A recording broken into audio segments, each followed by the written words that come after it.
अत्याधुनिक तंत्रज्ञानाचा वापर झाल्यास पेपरफुटी रोखता येईल. डॉक्टर अनिल काकोडकर यांनी हे म्हटलंय. प्रगत तंत्रज्ञान का वापरलं जात नाही कळत नाही.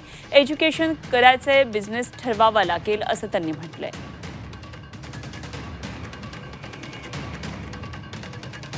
तरुणाई रस्त्यावर येते हे खरं म्हणजे it's a tragic thing to happen. तसं होता कामा नये आणि त्याची कारणं विचारात जात नाही. पण असं आहे की आजच्या घटकेला टेक्नॉलॉजी एवढी प्रगत झालेली असताना you can have a system where परीक्षा म्हणजे ते question paper does not exist 2 minutes before actually delivery of question paper to student.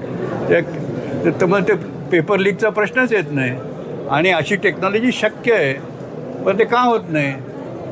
तर मला असं म्हणजे प्रश्न असा आहे की आपल्याला खरोखर इव्हॅल्युएशन करायचं आहे की त्या परीक्षेचा एक मोठा बिझनेस करायचा आहे. आणि मग बिझनेस करायचा असेल तर मग मला काय म्हणायचं आहे.